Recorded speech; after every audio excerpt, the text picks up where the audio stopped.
ফেনীতে আগুনে পুড়িয়ে দেয়া মাদ্রাসা ছাত্রী নুসরাত রাফিকে সিঙ্গাপুর নেওয়ার প্রক্রিয়া চলছে।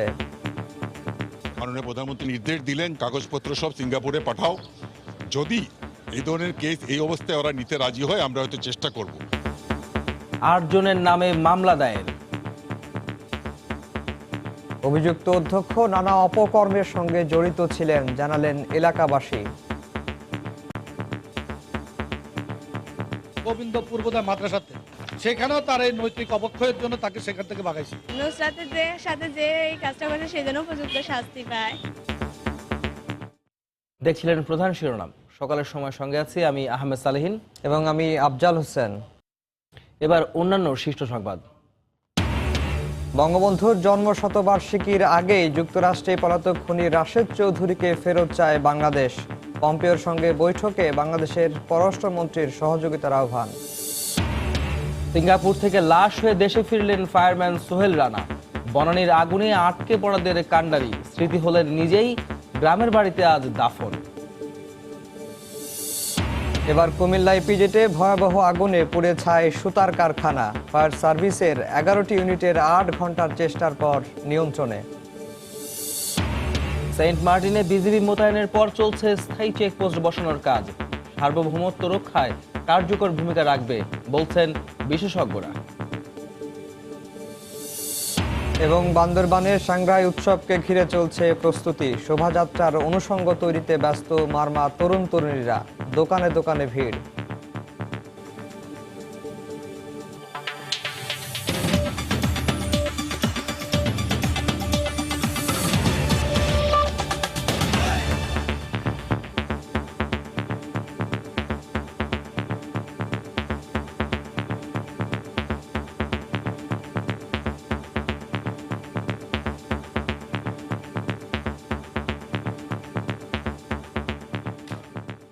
জীবন মৃত্যুর সন্ধিক্ষণে ফেনীতে আগুন হামলার শিকার মাদ্রাসা শিক্ষার্থী নুসরাত জাহান রাফি।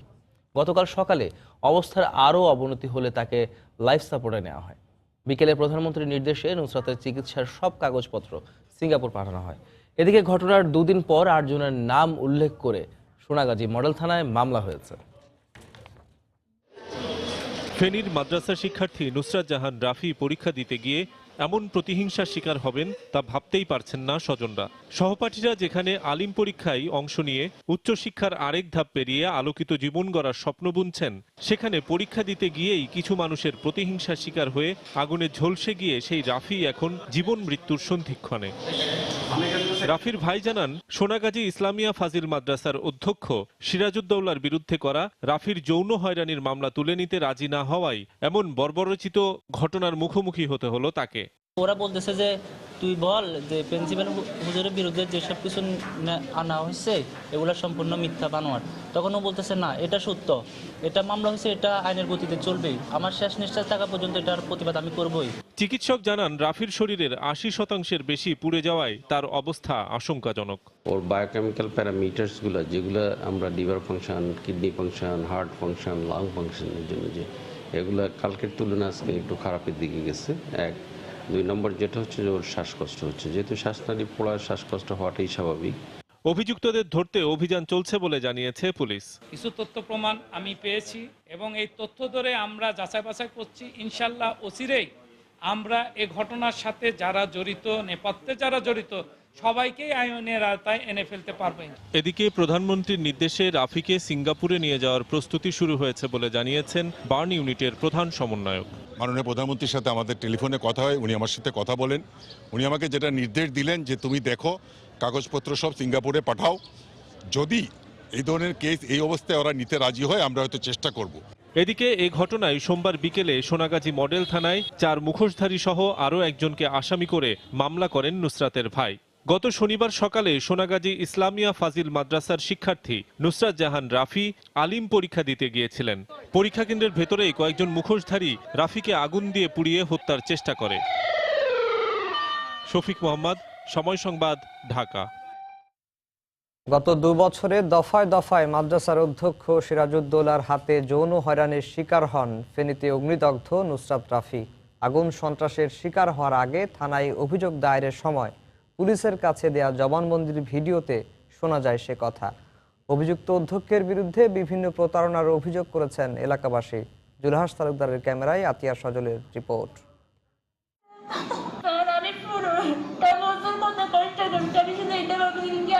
বাবার বয়সী শিক্ষক কিভাবে শ্লীলতাহানি করেছে তার বর্ণনা দিতে গিয়ে এভাবেই কান্নায় ভেঙে পড়েন রাফি। কেবল 27 মার্চ নয়, গত 2 বছরে বিভিন্ন সময়ে সোনাগাজী ইসলামিয়া ফাজিল মাদ্রাসার অধ্যক্ষ সিরাজউদ্দৌলার হাতে নানাভাবে হয়রানির শিকার হতে হয় তাকে।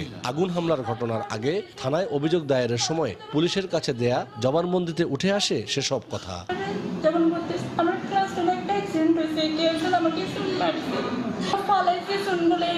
মানে আমার চোখে পড়ছিল চুনগুলা, তো এটা নিউজে আসছে প্রেমের প্রস্তাবে সারা না দেওয়া। এটা একটা মিথ্যা, ওটা তো আমার লাইফে কলঙ্কই হয়ে গেছে। 3বার ডাকছিল ফার্স্ট ইয়ার থাকতে। আমি হারুদুরকে বিষয়টা জানাইছি, বলছে হুজুর। কারে কারে জানাইছো বিষয়টা? আমি হারুদুরকে বলছি আমাদের মাদ্রাসা এগুলো হুজুর আমাকে প্রিন্সিপাল এগুলো বলতেছে, খারাপ করে কথা বলতেছে, আমি বিষয়ে দেখা করতে কথা বলছি। ওনার নাকি আমাকে ভালো লাগে। হারুদুর বলছেন কি আচ্ছা মাত্রই ক্ষুদ্র করি থাক। হারুদুর আমি সবটা বলছি। তারপর আমি ওনাকে নিষেধ করতেন যে আমার জীবনে তো একটা কলঙ্ক হয়ে গেছে, আমি জানিও না। উনিও ওটার সুযোগ নিতে উনি বলছে আমাকে কেউ বিশ্বাস করবে না, তোর লাইফে তো আগে একটা কলঙ্ক আছে, এখন আমার সাথে থাক। কার মাধ্যমে? ওনার পিয়নটা পিয়নের মাধ্যমে তোমাকে ডাকছে? পিয়নের নাম কি? নূর আলম। উনি আমাকে বলছে এক্সামের সময় প্রশ্ন দিবে। অধ্যক্ষ সিরাজউদ্দৌলার বিরুদ্ধে যৌন হয়রানির অভিযোগ এটি প্রথম নয়। এছাড়াও এলাকাবাসীর কাছ থেকে অর্থ আত্মসাতের অভিযোগ রয়েছে। গোবিন্দ পূর্বদা মাদ্রাসাতে সেখানেও তার এই নৈতিক অবক্ষয়ের জন্য তাকে সেখান থেকে ভাগাইছে। যে অপকর্মের যে তথ্য আমি পাইছি, এই মেয়েদের থেকে 3 জন মেয়ে তার অপকর্মের কথা বলছে। এদিকে রাফির উপর হামলার ঘটনায় অভিযুক্ত অধ্যক্ষের দৃষ্টান্তমূলক শাস্তি দাবি করেছে সহপাঠীরা। নুসরাতের সাথে যে এই কাজটা করেছে সেই জন্য উপযুক্ত শাস্তি পায়। প্রকৃতপক্ষে যারা এটা দোষী যারা করেছে তাদের আইনত বিচার যেটা হয় সেটা আমরা খুশি। গত শনিবার মাদ্রাসা শিক্ষার্থী নুসরাত জাহান রাফি আলিম পরীক্ষা দিতে গেলে তাকে আগুনে ঝলসে দেয় কিছু সহপাঠী। বর্তমানে ঢাকা মেডিকেল কলেজ হাসপাতালের বার্ন ইউনিটে চিকিৎসাধীন আছে। আতিয়া সজল, সময় সংবাদ, ফেনী। সকালের সময় আরো থাকছে। রাজধানীর বনানীতে উপরে পড়া গাছের চাপায় আহত এক। আগে থেকে হেলে পড়া গাছটি অপসারণের নেওয়া হয়নি উদ্যোগ। একই সড়কে ঝুঁকিপূর্ণ আরো অনেক গাছ। বঙ্গবন্ধু হত্যার দণ্ডপ্রাপ্ত পলাতক খুনি রাশেদ চৌধুরীকে অবিলম্বে ফেরত দিতে যুক্তরাষ্ট্রের প্রতি আহ্বান জানিয়েছে বাংলাদেশ। ওয়াশিংটনে পররাষ্ট্র দপ্তরে মার্কিন পররাষ্ট্রমন্ত্রী মাইক পম্পেওর সঙ্গে বাংলাদেশের পররাষ্ট্রমন্ত্রী ডক্টর একে আব্দুল মোমেনের দ্বিপক্ষীয় বৈঠকে এ আহ্বান জানানো হয়। বৈঠক শেষে পররাষ্ট্রমন্ত্রী ডক্টর একে আব্দুল মোমেন জানান, বাংলাদেশের পক্ষ থেকে বঙ্গবন্ধুর খুনি রাশেদ চৌধুরীকে বঙ্গবন্ধুর শততম জন্মবার্ষিকী উদযাপনের আগেই ফেরত চেয়েছে বাংলাদেশ। বৈঠকে বাংলাদেশের পররাষ্ট্রমন্ত্রী বলেন, বঙ্গবন্ধুর হত্যার বিচার কার্যকর করা আইনের শাসনের অংশ। এক্ষেত্রে যুক্তরাষ্ট্রের সহায়তা চায় বাংলাদেশ। রাশেদ চৌধুরী বর্তমানে যুক্তরাষ্ট্রে রাজনৈতিক আশ্রয়ে রয়েছেন। সিঙ্গাপুর থেকে গত রাতে দেশে আনা হয়েছে ফায়ারম্যান সোহেল রানার লাশ। বনানীর এফআর টাওয়ারের অগ্নিকাণ্ডে আটকে পড়াদের কাণ্ডারি হয়েছিলেন তিনি। এবার নিজেই হারিয়ে গেলেন এই পৃথিবী থেকে। তার মৃত্যুতে গ্রামের বাড়ি কিশোরগঞ্জের ইটনায় নেমে এসেছে শোকের ছায়া। শোক জানিয়েছেন রাষ্ট্রপতি ও প্রধানমন্ত্রী। বলছি এক ফায়ারম্যানের কথা, যিনি শুধু একজন যোদ্ধাই নন, বীরও বটে।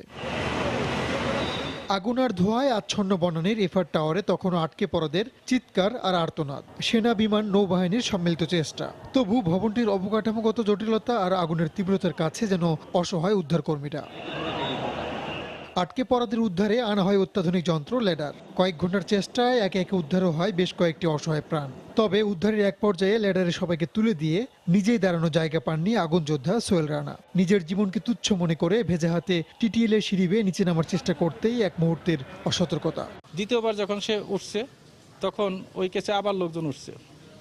তখন এই কেসের যে লোড বিয়ারিং ক্যাপাসিটি সেটা হয়তো ওভার হয়ে গেছে। ওভার হয়ে যাওয়ার পরে সোহেল রানা চিন্তা করছে যে আমি প্রশিক্ষিত ফায়ার ফাইটার, তা আমি লেডার বেয়ে নিচে নেমে যাই, সাধারণ পাবলিকগুলো বেঁচে যাক। প্রতিমধ্যে নামার সময় তার পাটা আটকে যায়। আটকে গেলে পাটা ভেঙে যায় এবং কোমরে বেল্ট ছিল, এই বেল্টটা তার এই পেটের এখানে লেগে নাটটা ছিদ্র হয়ে গেছে। এরপর হাসপাতালের বিছানায় 10 দিনের প্রাণপণ যুদ্ধ। জীবন মরণের সন্ধিক্ষণে উন্নত চিকিৎসার জন্য পাঠানো হয় সিঙ্গাপুরে। আগুন যুদ্ধে অনেকগুলো অসহায় প্রাণ বাঁচিয়ে জিতে গেলেও ফায়ারম্যান সোহেল রানা হার মানলেন নিজের জীবনের কাছে। আমরা ওকে সবসময় মূল্যায়ন করতাম, সোহেল একজন দক্ষ এবং সাহসী ফায়ার ফাইটার। যে কোনো রেস্কিউ, যে কোনো ফায়ার ফাইটিং, হ্যাঁ আমরা সোহেলকে নিয়ে একটা ভরসা করতাম যে না, সোহেল আমাদের সাথে আছে, ও একটা কাজ করতে পারবে। আমি কইছি বাবা ঘর বাঁধতো নে, বাবা তুমি ঘর বাঁধতো নে, বাবা বাবা আর একটু উন্নত হলো। কিশোরগঞ্জের ইটনার কৃষক পরিবারের সন্তান সে। 2015 সালে যোগ দেন ফায়ার সার্ভিসে। ভাই বোনের সুখ আর স্বাচ্ছন্দ্যের জন্য নিজের সুখের দিকেও তাকান নিশ্চয় হল। 4 ভাই বোনের মধ্যে সবার বড় সোহেলের উপার্জনে চলতো পুরো সংসার। মিটতো ছোটদের লেখাপড়া খরচ। আমাদের পরিবারটা ওনার উপরে সবচেয়ে ডিপেন্ড করতো। একমাত্র সম্বল আমার ভাই ছিল।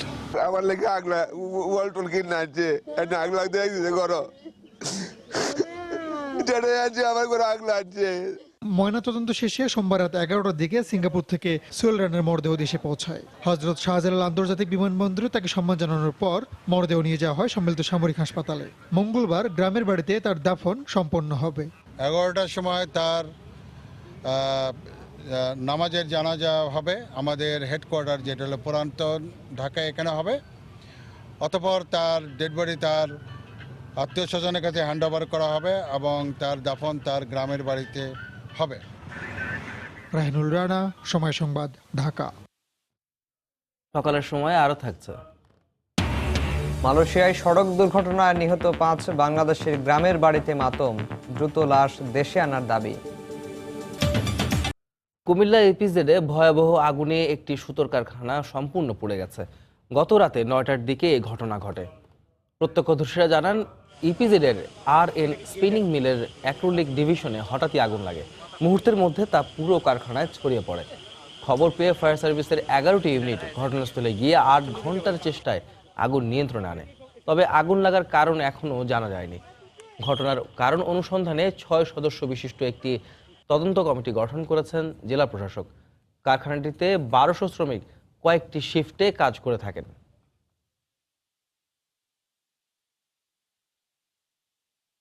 প্রচুর মানুষ ভিড় করছে, কেউ কেউ আতঙ্কে তাদের আত্মীয় স্বজন ভিতরে কাজ করছে, তারা কান্নাকাটি করছে।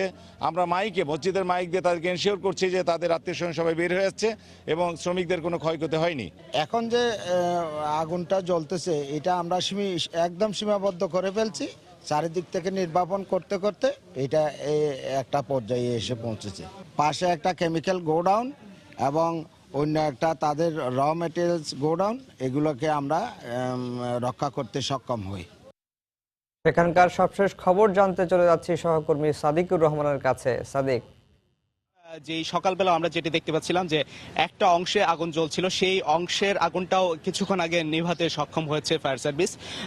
এই ফ্যাক্টরিটা কিন্তু অনেক বড়, বিশাল একটি সুতার কারখানা ফ্যাক্টরি। এই ফ্যাক্টরিতে বিভিন্ন গোডাউনে কিন্তু আগুনটা লেগেছিল, যেখানে প্রচুর পরিমাণ সুতা এবং তুলা মজুত করা ছিল এবং সেখানে এই আগুনটা লাগার ফলে কিন্তু আগুনটা খুব সহজেই ছড়িয়ে পড়ে সব জায়গায় এবং এর ফলে দেখা যায় যে প্রথম দিকে আগুনটা নিয়ন্ত্রণে আসা ফায়ার সার্ভিসের কর্মীদের জন্য বিশাল চ্যালেঞ্জিং বিষয় হয়েছিল। তারপরেও তারা সব দিক থেকে যখন এই আগুনটাকে যখন যাতে আর বাড়তে না পারে সেই চেষ্টা করছিল। এর ফলে দেখা যায় এটা ছড়িয়ে পড়ার পরেও কোনো প্রাণহানি হয়নি, কারণ সঠিক সময়ে এখানে যে 3টি শিফটে কর্মচারী যারা ছিল তারা সি শিফট অর্থাৎ রাতের যে শিফটে যারা কর্মচারী ছিল তারা প্রথম আগুনের খবরটি পাওয়ার সঙ্গে সঙ্গে বের হয়ে যেতে পেরেছিল, এই জন্য কোনো প্রাণহানি ঘটেনি।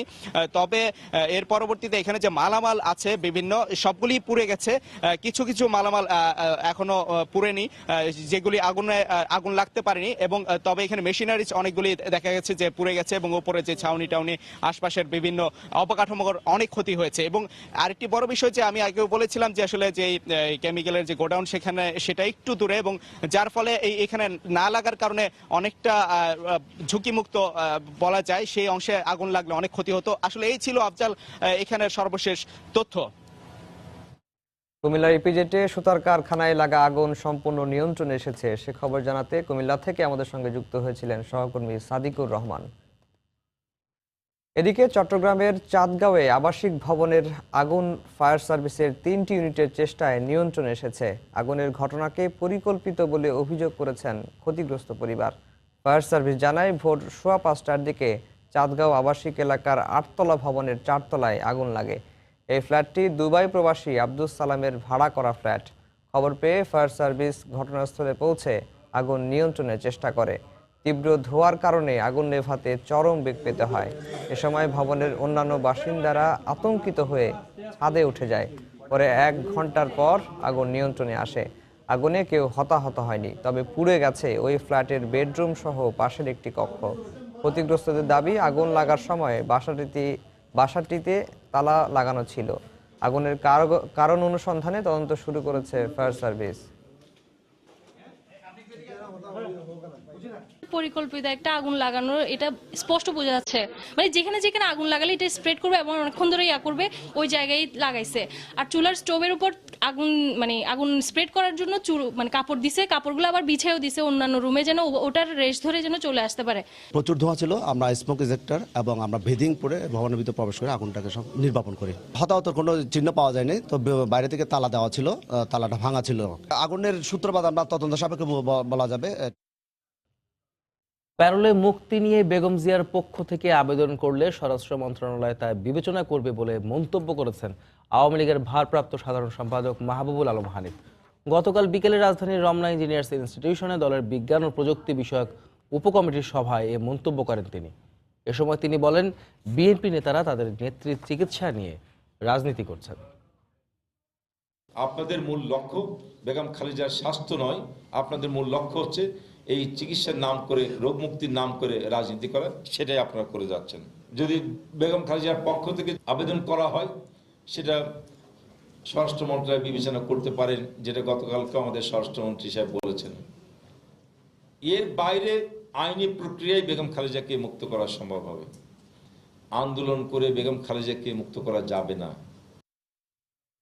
বেগম জিয়ার মুক্তির দাবিতে বিএনপি দলগত এবং জোটগতভাবে আন্দোলন করবে বলে জানিয়েছেন দলটির স্থায়ী কমিটির সদস্য নজরুল ইসলাম খান। গতকাল রাতে গুলশান কার্যালয়ে দলটির স্থায়ী কমিটির বৈঠক শেষে সাংবাদিকদের ব্রিফ করেন তিনি। দেশনেত্রী বেগম খালেদা জিয়ার স্বাস্থ্যের অবনতিতে গভীর উদ্বেগ প্রকাশ করছে এবং সুচিকিৎসার স্বার্থে অবিলম্বে তার মুক্তি দাবি করছে। এই দাবিতে 20 দল জোটগতভাবে এবং 20 দলীয় জোটের অন্তর্ভুক্ত যেসব রাজনৈতিক দলগুলি আছেন, তারা তাদের স্ব উদ্যোগে বিভিন্ন কর্মসূচি পালন করবে। 20 দলীয় জোট এবং জাতীয় ঐক্যফ্রন্ট পাশাপাশি কাজ করবে। এখানে কেউ বিশেষ গুরুত্ব পাওয়ার কোনো বিষয় নাই, কোনো জানানোর প্রশ্ন নাই। প্রতিবেশী মিয়ানমারের চক্রান্ত নস্যাতের পাশাপাশি নিজেদের শক্তিশালী অবস্থান জানান দিতে সেন্ট মার্টিনে টহল দিতে শুরু করেছে বিজিবি। মোতায়েনের দ্বিতীয় দিনই গতকাল কার্যক্রম শুরু করে বাংলাদেশের সীমান্ত রক্ষায় নিয়োজিত এ বাহিনী। সেই সঙ্গে 22 বছর পর স্থায়ী বর্ডার আউটপোস্ট বিওপি স্থাপনের কাজ শুরু করেছে। এর মাধ্যমে দেশের সার্বভৌমত্ব রক্ষায় কার্যকর ভূমিকা রাখবে বলে মত বিশেষজ্ঞদের। সুজাউদ্দিন রুবেলা তথ্য, মোহাম্মদ ফরাজের ছবি নিয়ে রিপোর্ট। সেন্ট মার্টিন বাংলাদেশের সর্বদক্ষিণে বঙ্গোপসাগরের উত্তর পূর্বাংশে দেশের একমাত্র প্রবাল দ্বীপ। এটি টেকনাফ থেকে প্রায় 9 কিলোমিটার দক্ষিণে এবং মিয়ানমার উপকূল থেকে 8 কিলোমিটার পশ্চিমে অবস্থিত। 17 বর্গ কিলোমিটারের এ দ্বীপে বসবাস করে প্রায় 8,500 মানুষ। আর এখানকার মানুষের প্রধান আয়ের উৎস মাছ ধরা আর পর্যটন। 1997 সাল পর্যন্ত বাংলাদেশের সীমান্তরক্ষী বাহিনী নিয়োজিত ছিল এখানে। পরে তার টেকনাফে সরিয়ে নেওয়া হয়, কিন্তু সাম্প্রতিক সময়ে বাংলাদেশের অন্তর্গত সেন্ট মার্টিন দ্বীপকে মিয়ানমার বেশ কয়েকবার তাদের মানচিত্রে উপস্থাপন করে নিজেদের বলে দাবি করার অপচেষ্টা করে। এরকম বাস্তবতায় এ দ্বীপের সীমান্ত নিরাপত্তা রক্ষায় 22 বছর পর রোববার থেকে ফের পুরোদমে কাজ শুরু করেছে সীমান্তরক্ষী বাহিনী বিজিবি। বহির্দেশের কোনো আক্রমণ যাতে এখানে না আসে বা এই দ্বীপকে নিয়ে অন্য কেউ যত কোনো চিন্তা ভাবনা করতে না পারে, এটা বন্ধ করা এবং আমাদের নিয়মিত বা রুটিন যেই আমাদের দায়িত্বগুলো আছে সেটা পালন করার জন্যই বর্ডার বাংলাদেশ ওখানে মোতায়েন হয়েছে। সেন্ট মার্টিনকে মিয়ানমারের দাবি করাকে অযৌক্তিক এবং ভারী অস্ত্রসহ বিজিবি মোতায়েনের সরকারের সিদ্ধান্তকে সঠিক বলে মত বিশেষজ্ঞদের।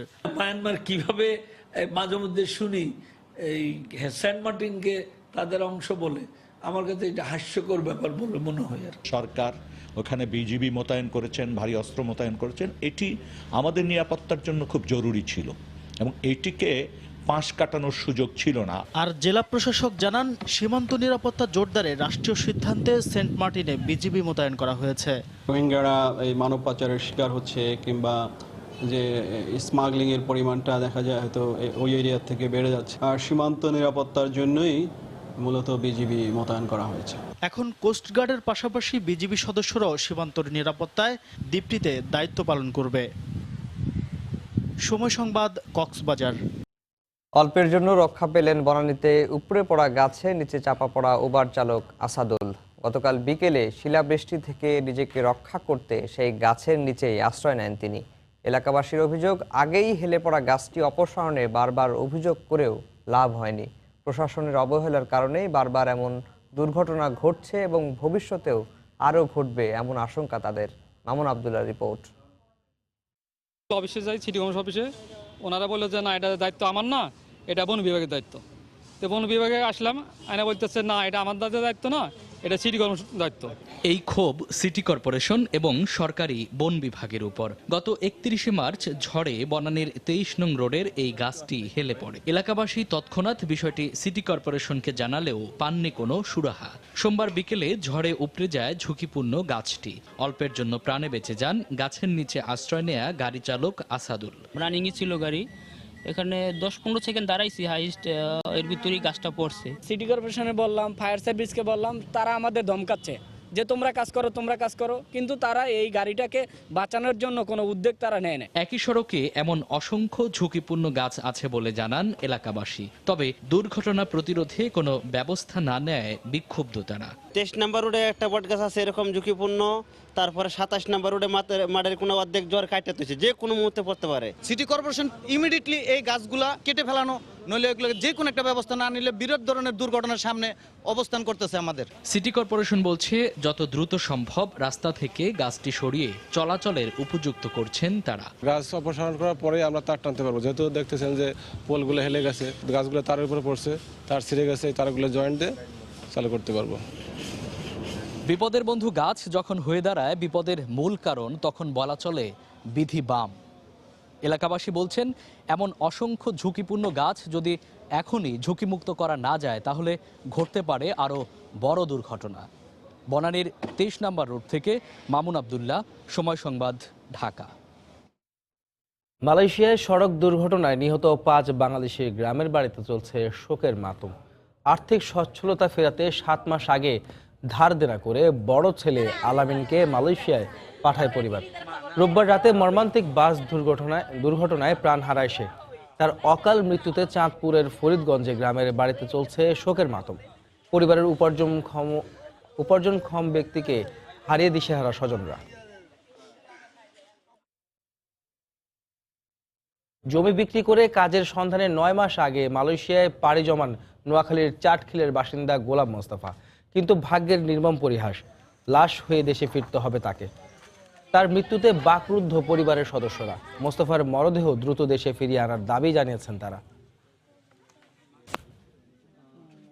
এছাড়া ভাগ্যের চাকা ঘোরাতে কুমিল্লার লালমাই উপজেলার মাহিন ও দাউদকান্দির রাজীব মুন্সির বাড়িতে চলছে শোকের মাতম।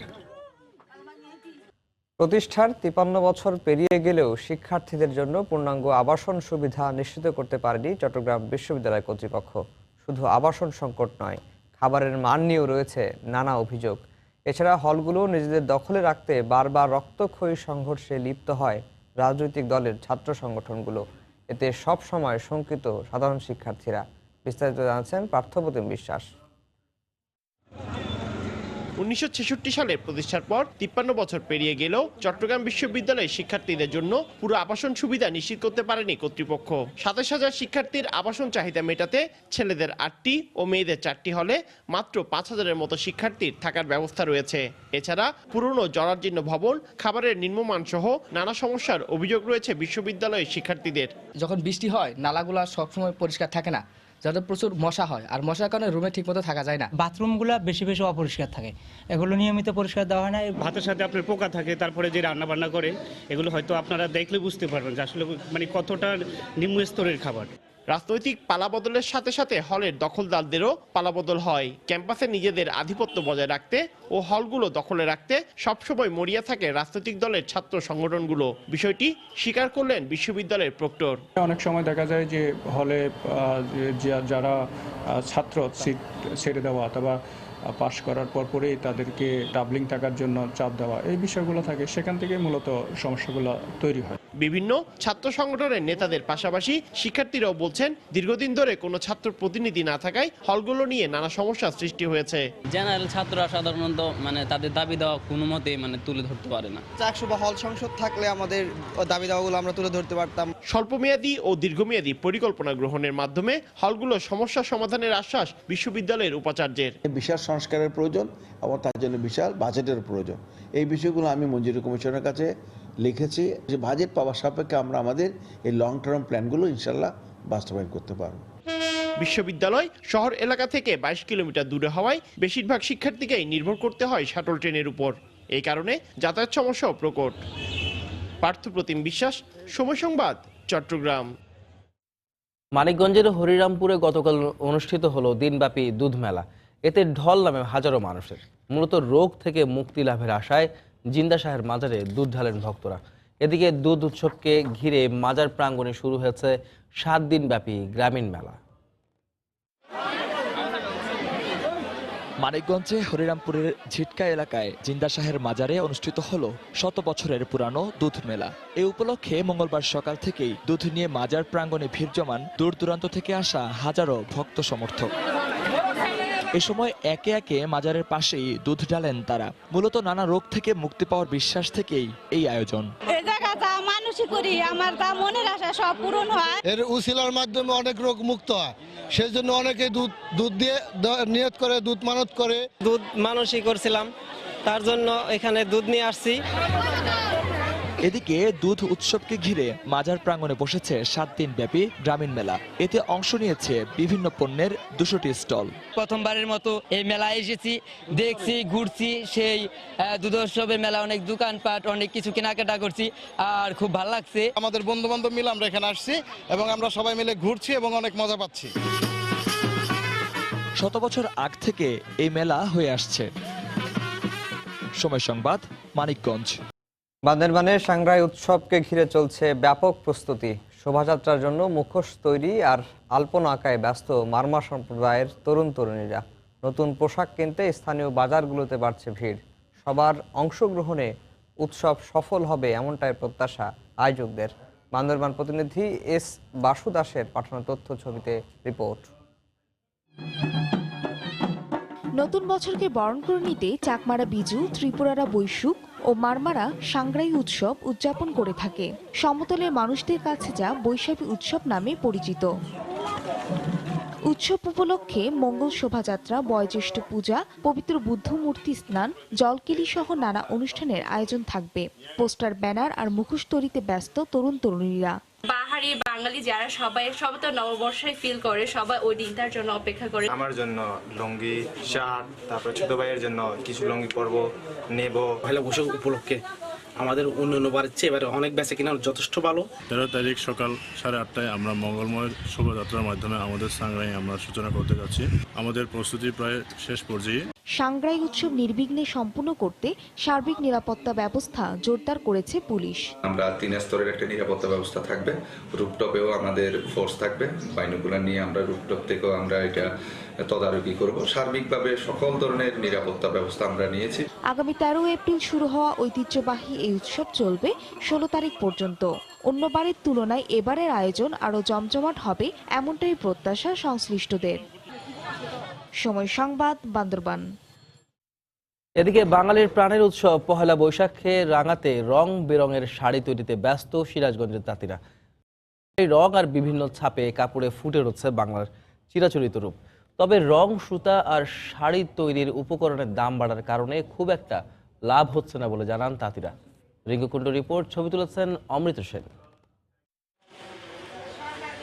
পহেলা বৈশাখকে উৎসবমুখর ও আনন্দময় করতে বৈশাখী শাড়ি তৈরিতে রাত দিন ব্যস্ত সময় পার করছেন সিরাজগঞ্জের বেলকুচি, এনায়েতপুর ও শাহজাদপুর উপজেলার তাঁতিরা।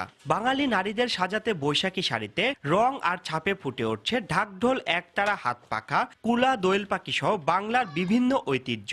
এসব শাড়ি এখান থেকে ছড়িয়ে পড়ছে দেশের বিভিন্ন জেলায়। তবে রং, সুতা ও শাড়ি তৈরির উপকরণের অস্থিতিশীল বাজারের কারণে তেমন লাভ হচ্ছে না বলে জানান তাঁত মালিকরা। ঢোল, দুগি, তবল, পাখা, মানে কলসি, এগুলা দিয়ে আমরা তৈরি করি বৈশাখী শাড়ি। এই শাড়ি আমাদের অনেক জায়গায় চলে যায়। অনেক কিছু দিয়ে আমরা একটা পয়লা বৈশাখ শাড়ি ফুটাইয়া তুলি যাতে সুন্দর দেখা যায় বা সবাই পরে আনন্দ পায়। 3 মাস আগের থেকে শুরু করি, বিক্রি করা হয় আপনার এই 1 মাস। সুতার যেরকম দাম বেশি, যদি একটু নিয়ন্ত্রণে রাখতো আমরা মালটা বেচে একটু সুবিধা পেতে পারি। শিল্পটির আরো প্রসার ঘটাতে সরকারি পৃষ্ঠপোষকতার দাবি জানালেন সিরাজগঞ্জ চেম্বার অব কমার্সের এই নেতা। সরকারের কাছে জোর দাবি থাকবে রং, সুতো, কাপড়ের বাজার মনিটরিং, পাশাপাশি এদেরকে সহজ শর্তে ঋণ প্রদান, তাহলে এই শিল্পকে আরো এগিয়ে নিয়ে যাওয়া সম্ভব। জেলার তাঁতিদের তৈরি এসব বৈশাখী শাড়ি সর্বনিম্ন 150 টাকা থেকে 3000 টাকায় পাইকারি দরে বিক্রি হচ্ছে। রিঙ্কু কুন্ডু, সময় সংবাদ, সিরাজগঞ্জ।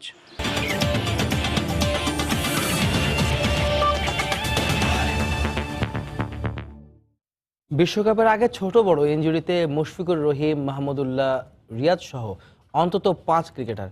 তবে সবাই ফিট হয়ে উঠবেন বলে আশাবাদী বিসিবির চিকিৎসক দেবাশিস চৌধুরী। সবার চিকিৎসা চলছে বলে জানিয়েছেন তিনি।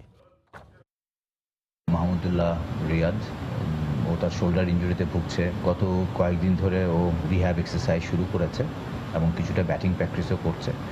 সো আপাতত আমরা এই সপ্তাহটা রিয়াদকে কনজারভেটিভ ম্যানেজমেন্টের মধ্যে রেখেছি। রুবেলের ইনজুরি আছে, ওর সাইডে স্ট্রেন আছে নন বলিং সাইডে, তো সেটার জন্য আমরা এমআরআই করেছি। এমআরআইতে খুব গ্রেড 1 অথবা খুব অল্প মাত্রার সাইডে স্ট্রেনের অস্তিত্ব ধরা পড়েছে।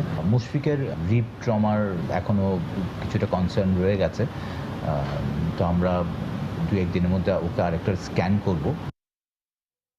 সকালের সময়ের শীর্ষ সংবাদগুলো জানিয়ে দিচ্ছি আরেকবার। বঙ্গবন্ধুর জন্মশতবার্ষিকীর আগেই যুক্তরাষ্ট্রে পলাতক খুনি রাশেদ চৌধুরীকে ফেরত চায় বাংলাদেশ। পম্পের সঙ্গে বৈঠকে বাংলাদেশের পররাষ্ট্রমন্ত্রীর সহযোগিতা আহ্বান।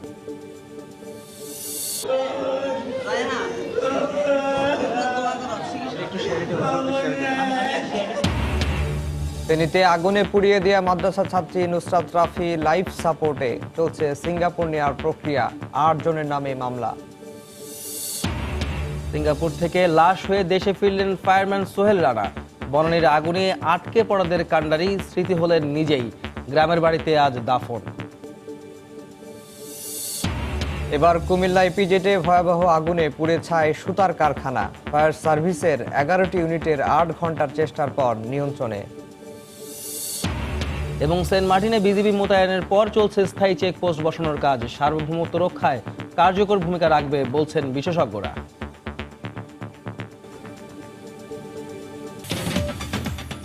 এই ছিল সকালের সময়ে। আপনার মোবাইলের সময় সংবাদ দেখতে ও সকল খবর জানতে ডাউনলোড করুন সময় অ্যাপ। সঙ্গে থাকুন সময়।